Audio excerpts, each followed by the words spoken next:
Community Viewpoint with John Pollock and Maria Hurst. And welcome once again to Community Viewpoint. I'm John Pollock, your host, for another great evening of information. We're doing the section of Community Viewpoint. Where do we go from here? And today, where do we go from here with the Fall Festival, or Fair and Festival, which is now called the Fall Festival. Now, you may have been reading lately about the Fall Festival canceled over costs. That was Wednesday's paper, ladies and gentlemen. Friday's paper, official scramble to save Fall Festival. So, let's see, who could we call for to find out straight from the somebody's mouth? Oh, let's call the town manager and the chair of the town board. Let's get everything squared away, see where we are and where we're going from here. This is, we're taping this on Friday, August 17th, I believe it is. Yes. This will be going on YouTube, so it'll be out there, and this won't come out until Monday on the regular TV, but this is happening as we are taping. You had a press release that just came out about 15-20 minutes ago, and who wants to go first? Who wants to talk? I'll read it. Okay. For immediate release. Yeah, let Bill go. Go. He says go. And he I'm sorry. For immediate release, Friday, August 17, 2012. Pahrump Community Spirit. The town of Pahrump is pleased to announce that community groups and local business leaders have rallied together to resurrect the Fall Festival. Overwhelming positive feedback promoted the cooperative spirit among the Valley's entities in support of the festival. Community stakeholders will provide the necessary support and services while the town staff will facilitate the logistics aspects of the festival through resource coordination. The festival will be held at Petrick Park September 27th to the 30th, 2012. All inquiries shall be directed to the town manager at 775-727-5107, extension 305. I'd like to mention, too, that there is a special town board meeting Wednesday night, 7 o'clock at the county building on the I. And the only topic on that agenda is the Fall Festival. And I'd really like the public to come out and tell us what they want and how they can help us. And it's critical that we come out and do that, because it's for us, it's for the community, it's not for whatever groups that we're doing it or the town itself. The town is doing this for us. This is the biggest thing that happens in Nye County. This is the biggest thing that happens in the town. We don't want to lose it. We want to make it the best thing that we've seen, besides the birthday party for the town. But which went over extremely well. Yes, and that was just the spur of the moment. Awesome. And I thank you both for that, and thank you everyone who came out for that. I'd like to mention, too, as long as you're doing thank yous, that Mr. Kobarger had to cancel his long-planned family vacation to stay. He was supposed to leave this morning because he wants to make sure that we get this Fall Festival done, and he doesn't always get enough credit for what he does. So thank you for giving up your vacation, and thank your family. All right, thank you. Yeah, thanks, Bill. And so you see the dedication by these two individuals, myself included, and we need many dedicated people as possible to chip in at this late hour. And I guess there was some issues about, why did you let this go so long before taking it over? Well, we've been asked that over and over again. Why didn't you take it away from the former organization? And the honest truth is that the town of Pahrump does not have the power of eminent domain over events. We can't legally do that. Plus, we in the town well, I was part of it too. I did public relations for 1 year, but we had that for a couple of years, and basically, I don't want that unless I have to have it. It was overwhelming to the town staff. Right. So we had a meeting, I believe it was in November of 2011. Mr. Calkin requested it be on the agenda to take the fair and festival away from the group at that time that was running it. And we had a meeting on it, and basically come to find out that we don't have the legal authority to take their event away. What we had the legal authority to do was to conduct our own fall festival and allow that group to conduct their fair and festival. So we didn't feel it was necessary to run two festivals at this time. Hindsight's foresight, and of course we all had it, we'd all be rich and living on big yachts and doing other stuff. But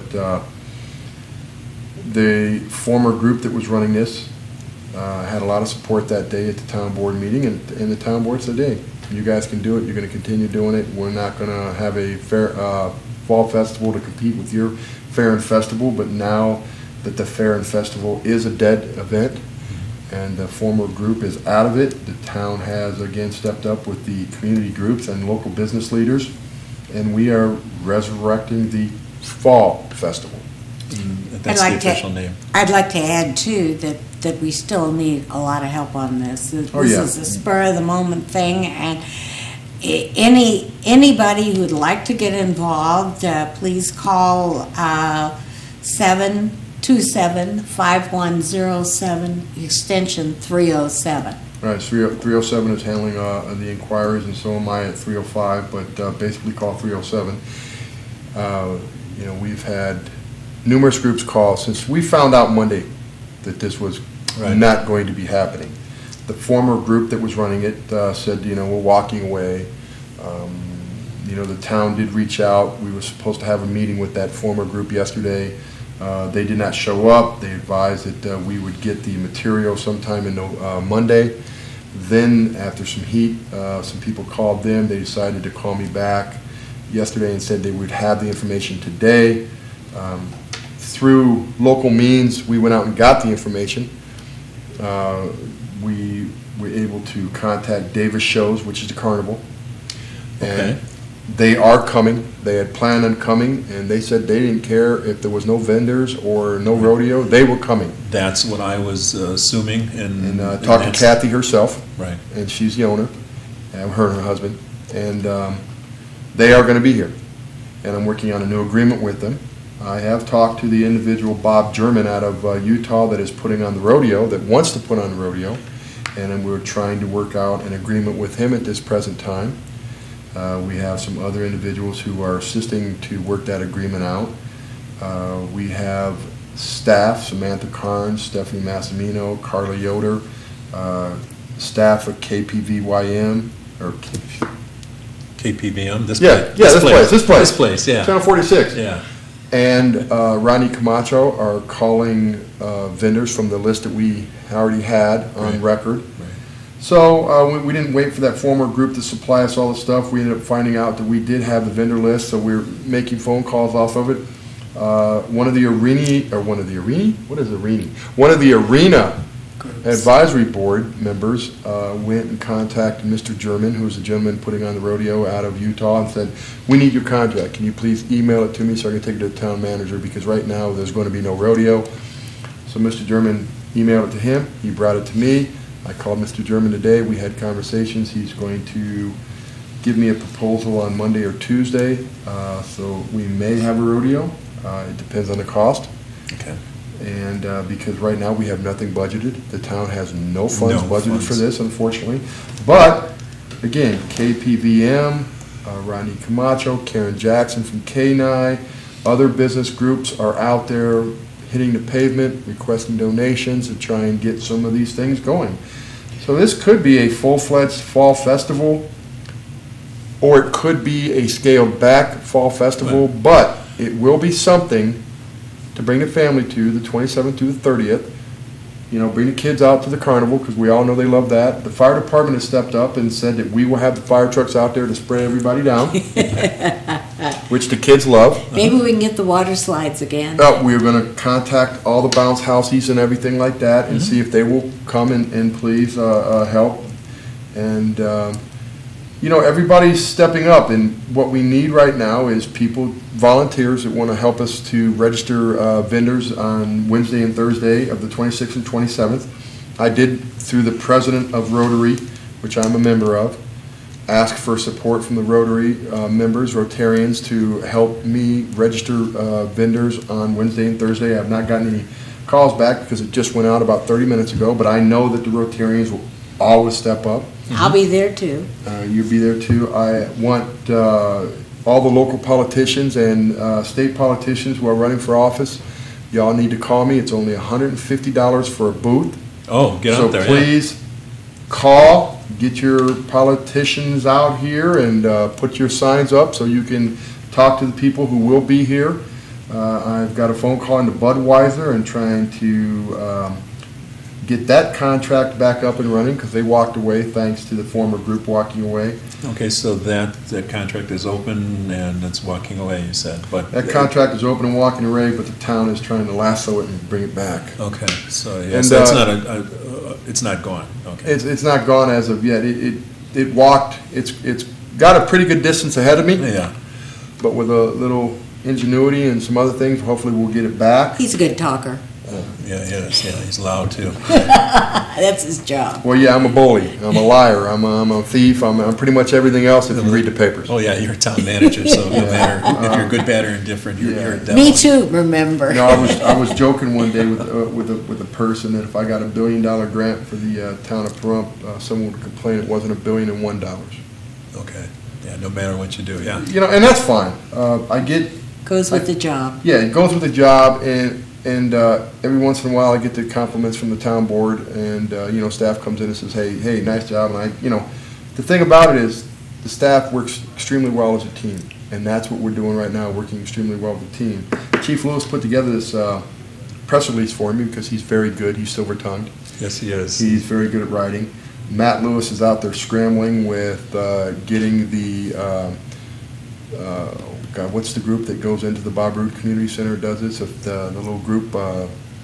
You mean for all of the prizes and Arts and cooking? Arts and crafts. Yes. Arts and crafts. Arts and crafts. Matt's out there trying to scramble to get the arts and crafts back into the ball game. Really? Okay, that was one of my questions too. What's going to happen with the arts and crafts? The Bob Roode Community Center is scheduled. It's already booked. Right. And since the town's doing it, we're not going to charge ourselves, so we're not going to charge the arts and crafts people. Right. They still charge people, and that is their prerogative, and they will make a little bit of money, or they're probably donated to the town like they do every year. Hopefully they will come back on board and hold that. We have some other businesses that have stepped up and said, well, can I bring this or can I bring that? We had a local group contact Vicki Parker.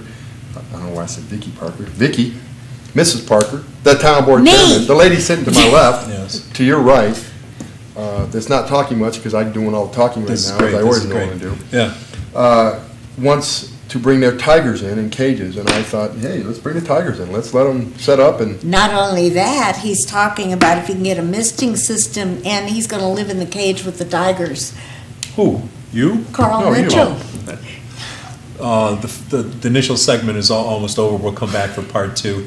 We'll talk. I'm going to talk about the Tigers before we get back. Okay. Bye bye.